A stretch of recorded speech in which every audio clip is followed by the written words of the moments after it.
noite. Boa noite, pós-graduando do CN Nutro e CENEP. Em nome da Associação Brasileira de Nutrologia, ABRAM, agradeço a sua presença nesta live exclusiva com discussão de caso clínico, que em virtude das dificuldades das aulas práticas por causa da pandemia, estaremos realizando às terças-feiras às 19h30. Não deixem de participar para manter seus conhecimentos sempre atualizados. Será uma apresentação de 15 minutos e depois teremos 20 minutos para perguntas, onde o professor responderá as perguntas que você pode ir formulando aí no Q&A. E hoje o professor Dr. Carlos Alberto Verutsky apresentará um caso clínico, anemia falciforme e a prática de esportes. Essa discussão é uma oportunidade para você acrescentar conhecimentos na área de nutrologia e do esporte e irá auxiliar na sua prática clínica. O professor Dr. Carlos Alberto Verutsky é médico nutrólogo e do esporte, diretor do Departamento de Nutrologia Esportiva da ABRAM. Boa noite, professor Dr. Carlos Alberto Verutsky. Pode iniciar sua apresentação. Boa noite, doutora Márcia, muito obrigado. Eu quero agradecer o convite para trazer algumas informações relevantes para quem, dentro da nutrologia, vai se animar a atender em nível ambulatorial nos seus consultórios esportistas e atletas. É uma satisfação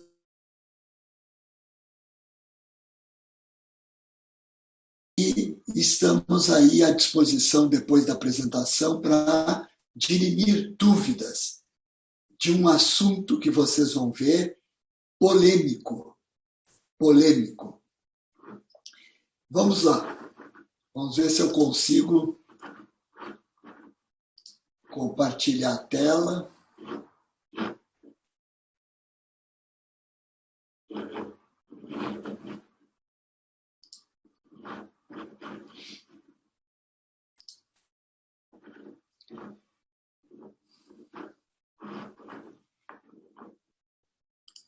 Todos estão vendo? Se o Thales puder me dar um sinal de que está tudo ok. Ok, estou vendo sua tela. Estão todos vendo? Sim. O som está chegando bem? Estão ouvindo também? Está ótimo, doutor. Então vamos lá. Anemia falciforme e a prática da atividade física. Para estimular-os à discussão, eu trouxe um caso clínico. Exatamente um caso clínico onde se descobriu esta doença genética. Eu atendi, há alguns anos atrás, no sul do Brasil, em Porto Alegre, um jovem talento no futebol. GSHL masculino, 15 anos, afro-brasileiro, residente na região sul do Brasil, atleta do futebol de campo, posição dele atacante, num clube de futebol profissional, um dos melhores aqui do sul. Qual foi a motivação do atleta à consulta? O familiar que estava acompanhando refere que ele mantém o mesmo manequim à altura desde os 11 anos. E o interesse é avaliar a altura para a idade e a perspectiva de crescimento para a progressão no esporte. Esse caso clínico é extremamente importante em termos de procura para a consulta. É muito comum trazerem a família ou o empresário, principalmente do futebol, esses jovens talentos de diferentes posições no time para saber qual a estatura final que ele irá atingir. E é uma responsabilidade muito grande do médico estimar muito aproximado, ou seja, não errar tanto porque senão realmente colocamos o atleta em desistência daquela modalidade esportiva. Então vamos lá, vamos utilizar o chamado protocolo de avaliação pré-participação em nutrologia esportiva. Aqueles que assistem o CN Nutro já receberam essa lista daqueles itens necessários para avaliação em nutrologia esportiva, seja de pacientes crônicos que vão começar um programa de exercício, seja um esportista, um fisicamente ativo, os nossos frequentadores de academia ou atletas e até atleta de alto rendimento. O protocolo é o mesmo.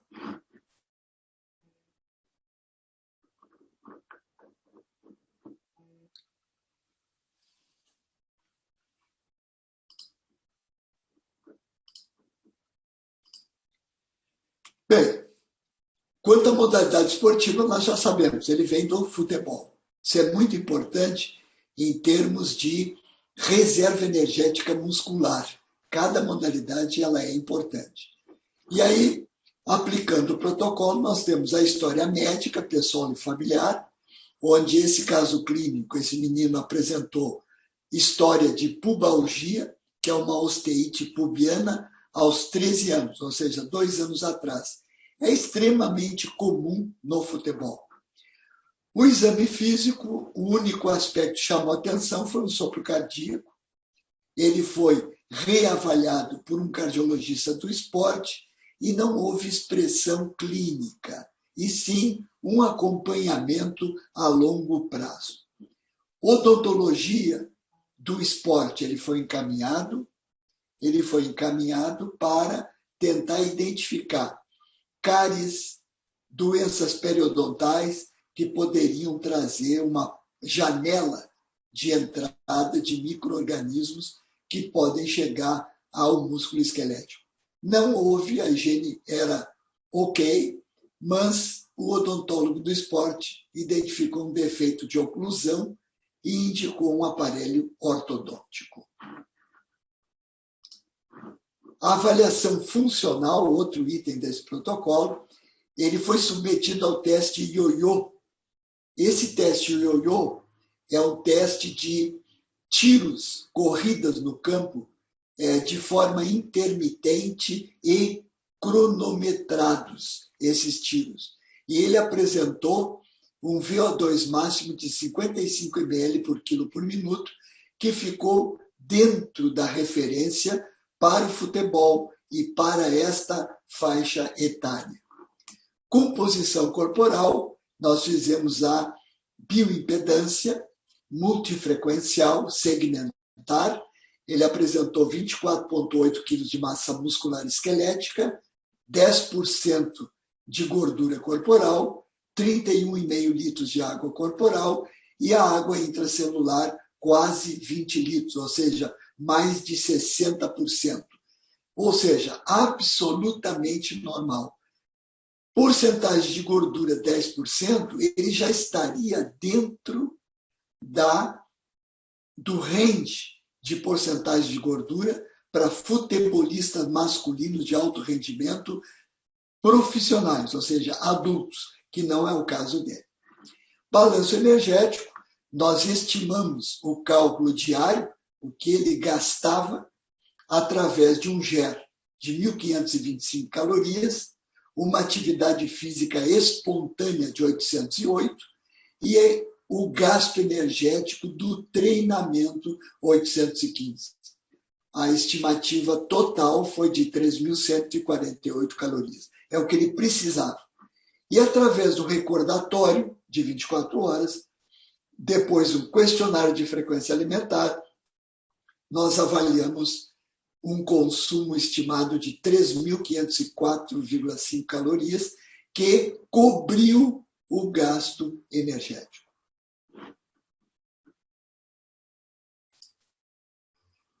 E aí está aquilo que ele veio procurar na consulta, ou seja, qual a estimativa da estatura final.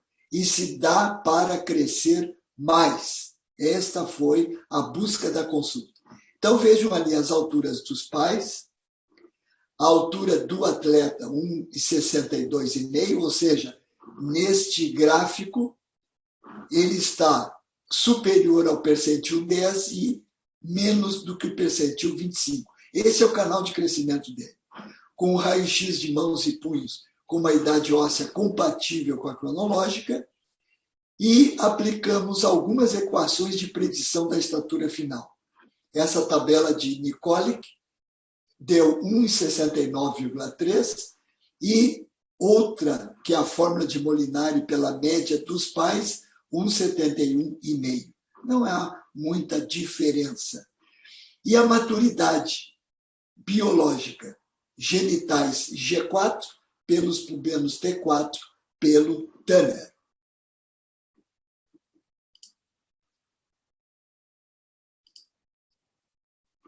Suplementos, drogas lícitas e ilícitas, outro item do nosso protocolo. Ele nunca usou e não usa.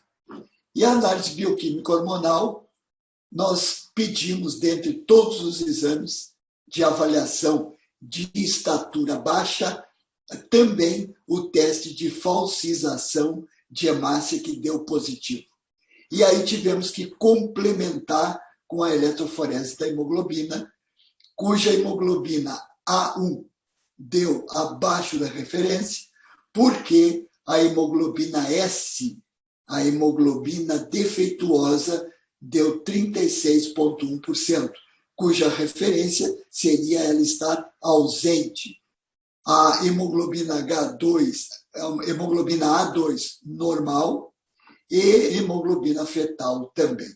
Então, essa foi uma descoberta numa avaliação que não buscava esta investigação. Considerações sobre a doença falciforme. A doença falciforme, em termos de prevalência no Brasil, ela tem uma distribuição do GNS bastante heterogênea, dependendo da composição negroide ou caucasoide da população. Assim, a prevalência de heterozigotos para a hemoglobina S é maior nas regiões norte e nordeste, 6 a 10%. Então, veja, chama atenção aqueles que moram, residem nestas regiões norte e nordeste, porque a prevalência da doença falciforme é muito maior do que as regiões sul e sudeste, onde a prevalência é de 2 a 3%. A doença falciforme é um protótipo das hemoglobinopatias hereditárias, caracterizadas pela produção de uma hemoglobina anormal. Basicamente, homozigotos, até 100% de hemoglobina S, que é chamada anemia falciforme. É o SS. É uma anemia grave, hemolítica, de uma hiperrubinemia crônica e risco de complicações vasoclusivas. Inclusive, esses homozigotos, na literatura, têm uma sobrevida menor. E os heterozigotos, que é o nosso caso clínico, mais ou menos 40% da hemoglobina S, também chamado de traço falciforme. Em geral, são assintomáticos. Este que é o problema no esporte. Eles não vão consultar por queixa. Vai ser descoberta incidental. E a baixa estatura, o que tem a ver com doença falciforme? Ora, crianças com anemia falciforme e baixa estatura podem apresentar parcial resistência ao GH e diminuição da síntese de IGF-1. As anormalidades na placa de crescimento podem ser devido a eventos hipóxicos localizados e fechamento assimétrico das epífises. Então, a busca por um tratamento para a estatura baixa, principalmente em afro-brasileiros, é importante pesquisar o traço falciforme. E exercício e doença falciforme? Quais os riscos e cuidados preventivos? Primeiro, esses indivíduos esportistas ou atletas não devem competir, treinar em altitude, pelas condições hipobáricas e hipóxicas. Não devem sofrer estresse térmico, treinar ou competir no calor. Não podem se desidratar. Não podem diminuir o pH sanguíneo através da hiperprodução de ácido lático. E muito cuidado para aqueles que são ainda asmáticos.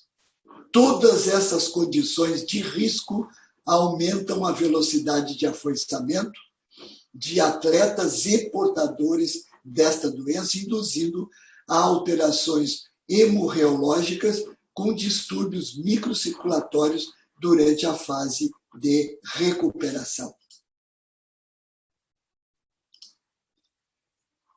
Esse documento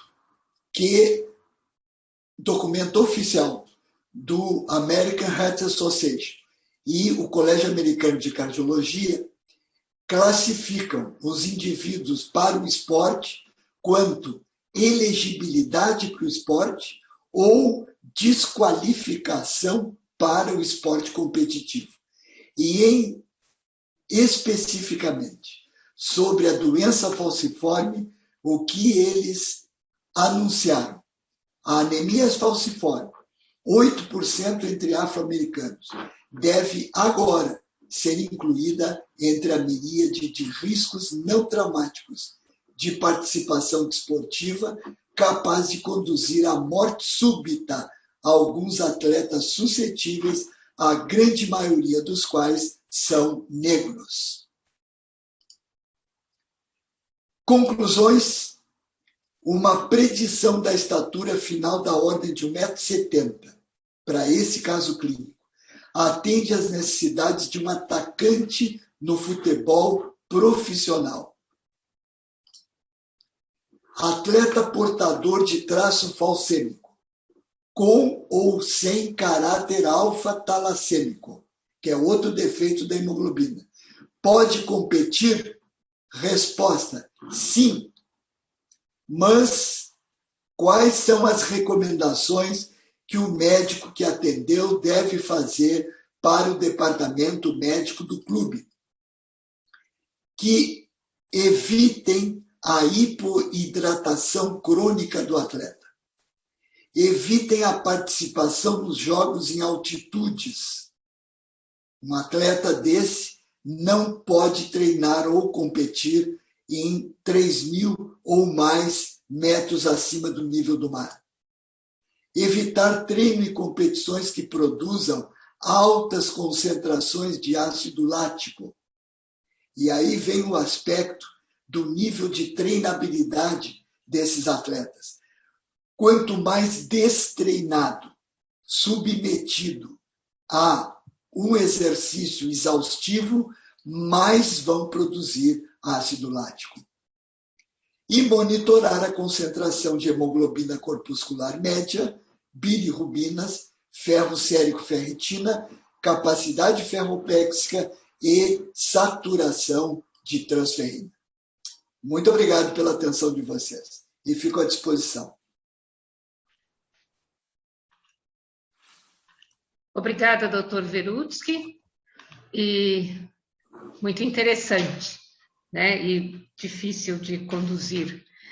Vamos passar, então, às nossas perguntas. Temos aqui uma pergunta do doutor Paulo Gringe. Na avaliação pré-participação de jovens talentos no esporte, quando suspeitar da doença anemia falciforme? Toda vez que atenderem um atleta adulto ou um jovem talento, como foi esse caso clínico, afro-brasileiro. Sempre a pessoa de cor é necessário investigar o traço falcêmico. E vejam, é um problema que até hoje ainda é discutido, porque toda vez que um afro-brasileiro, para que um afro-brasileiro seja solicitado um traço falciforme, é uma espécie de segregação. Por que se pede para o afro-brasileiro e não se pede para o branco caucasiano? Então parece discriminação racial. Bem pelo contrário. Quer dizer, vidas negras é que importam. Ou seja, o médico é responsável. Porque o traço falciforme, que é heterozigoto, que pode nem ser considerado doença, comparado com homozigoto. Existem casos, por exemplo, no futebol, nos Estados Unidos, morte súbita de jovens de 17 a 20 anos durante 10 anos, de 2000 a 2010. Morreram 16 de morte súbita por traço falciforme não identificado. E aí foram ver, destes 16 que morreram, quase 70% portavam o traço falciforme. Ou seja, é muito grave se desconhecer porque eles são assintomáticos. E sendo assintomáticos, se submetido a estresse térmico. Tudo que um atleta é submetido. Estresse térmico, desidratação, jogos em altura acima do nível do mar e assim por diante. E se é asmático, pior ainda. Então, compete ao médico estar de sobreaviso para toda vez que um afro-americano for consultar, tem que pedir, dentre todos os exames, o teste falciforme, pelo menos, que é um teste que custa 10, 15 reais, particular. A hemoglobina, a hemoglobina depois, para saber se tem a hemoglobina S ou não, esta sim pode ser incluída nos planos de saúde, etc., porque é quantitativo. Agora, o traço falciforme pode ser feito de forma até particular. Quer dizer, um clube mesmo pode pagar, sem problema nenhum. Agora, eu chamo a atenção porque no Brasil nós temos uma miscigenação muito grande. E vejam como é complicado. Se eu receber no consultório uma mãe loira com um jovem talento de 14 anos, olhos claros, cabelo encaracolado, que passa a impressão que é um filho adotivo. Sabe a impressão aquela? Que não é filho dela. Por quê? Porque o pai é afro-brasileiro. Ou seja, os filhos têm 50% de chance de terem o traço falcêmico. Então, como é que eu não vou pedir o exame? Vejam como é uma coisa, não digo complicada, mas como nós temos que estar atentos por causa da miscigenação. Obrigada, doutor Verutsky. A doutora Giovana Aversa pergunta: a heterozigose contraindica o esporte profissional por conta até de todos esses fatores de clima, altura, desidratação? Não. Possivelmente o homozigoto, sim, mas o heterozigoto, não. O heterozigoto ele pode participar de qualquer modalidade esportiva, principalmente modalidades que não produzam tanto ácido lático. Por exemplo, modalidades esportivas de explosão muscular, que vai trabalhar na fosfocreatina como reserva. não chega a produzir ácido lático. Seria melhor. Aquelas modalidades esportivas, por exemplo, o futebol, que é um deles, onde existe atividades de 5 minutos, 6 minutos, 7 minutos, muito intensas e repetidas, nós podemos ter uma produção maior de ácido lático. Eu sublinho isso, principalmente no destreinado. Quanto mais treinado é um atleta com traço falciforme, menos ele produz ácido lático. Então, vejam, um atleta desse, com traço falciforme, ele não pode se submeter, por exemplo, a um treino de potência anaeróbia, que todas as modalidades fazem isso. Treino de potência anaeróbia, o que é?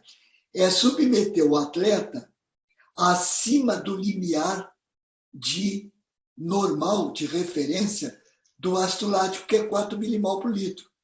Então, o atleta tem que se acostumar a suportar níveis de ácido lático maior. Esse é o chamado treino de potência anaeróbia. Isso é contraindicado para o traço falcêmico, entende? Mas isso tem que ser conversado com o treinador, com o técnico. Ok, obrigada, doutor Perutsky. Uma outra pergunta da doutora Maria del Rosário. O atleta portador dessa doença tem limitações na prática de esportes de alto rendimento? Não, o traço falciforme, não. O anêmico falciforme, quer dizer, o SS, o homozigoto, bom, este vai ter limitações. Tanto é verdade que eles têm uma sobrevida em torno de 40, 50 anos. Então, para esportes de alto rendimento, o risco é muito grande. E aí vem de novo o problema racial. Quer dizer, já houve negação de incluir uma atleta feminina afro-brasileira numa equipe olímpica pelo risco. E começou a confusão de discussão entre os médicos, tanto os médicos da equipe olímpica como médicos que não são do esporte. Então, uns dizendo pode ser incluída, outros dizendo não pode. Se não incluir, o problema é o traço falcêmico ou é racial? Veja como é complicado. É complicado. Essa doença, anemia falciforme, pergunta a doutora Ana Maria, ela pode prejudicar o crescimento de jovens talentos no esporte? Pode, que é aquilo que eu apresentei. Estes períodos curtos de hipóxia, principalmente quando há uma hiperprodução da hemoglobina S, que ela é uma má transportadora de oxigênio, pode afetar a placa de crescimento. Então, dependendo da repetição desses curtos períodos, por um mau controle do traço falciforme, pode sim atrasar o crescimento.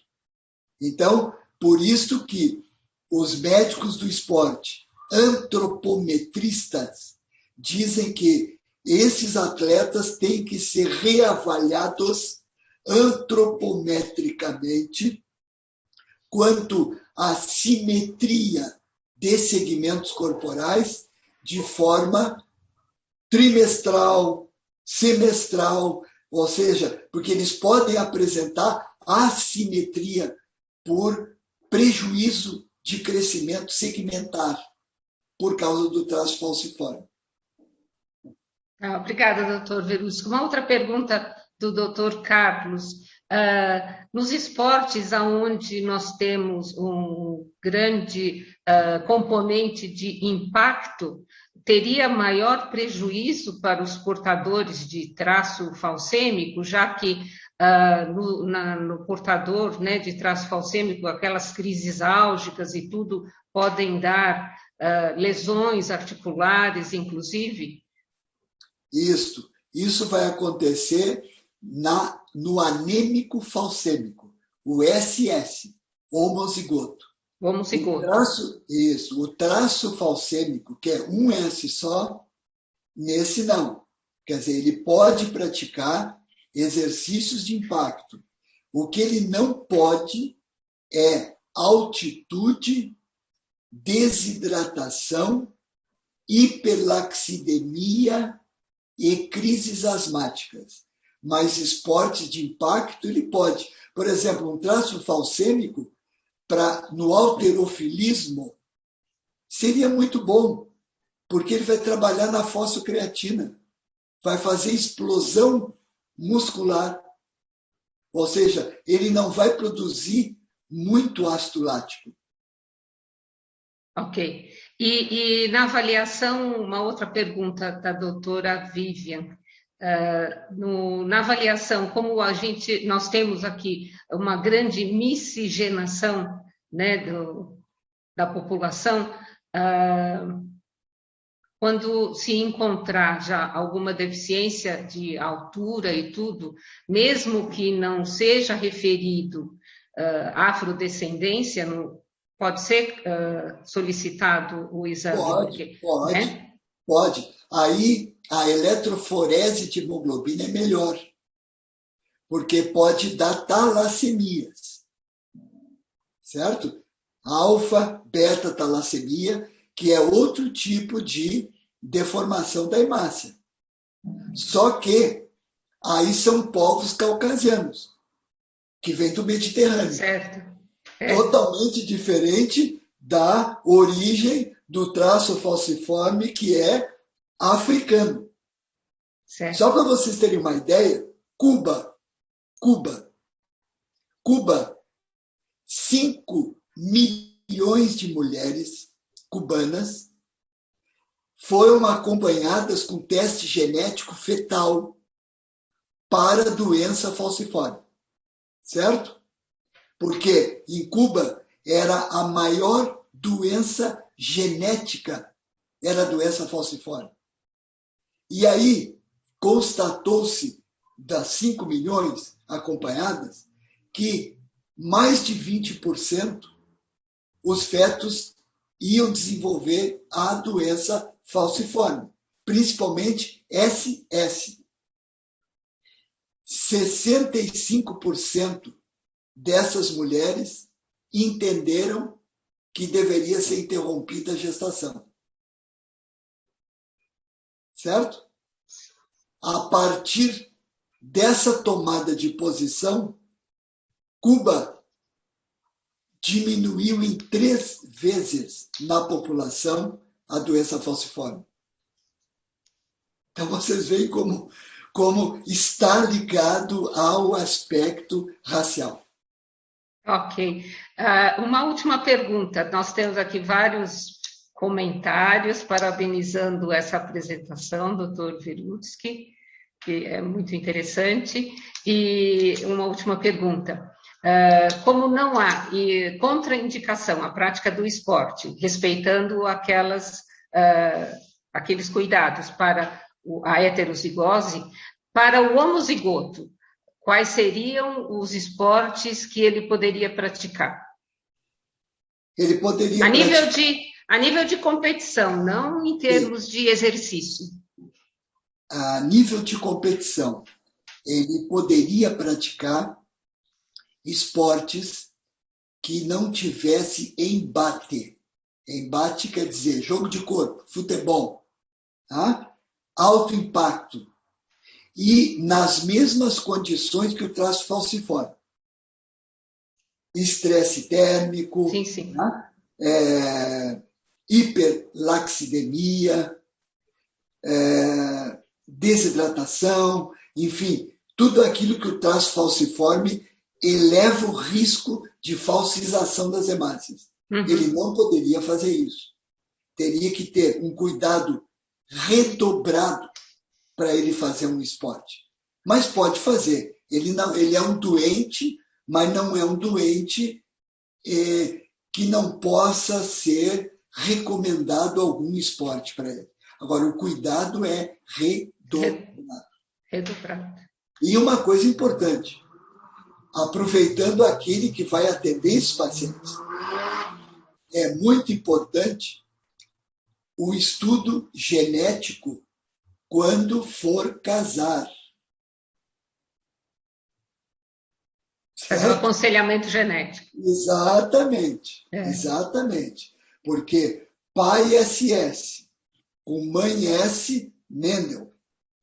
Pai S com mãe S pode dar filho SS, homozigoto. Quer dizer, o aconselhamento é importante. Importantíssimo. Nós estamos falando da relação com esporte, mas é importante esse aconselhamento. Só para vocês terem uma ideia, bem rapidinho, 2019 foi feito uma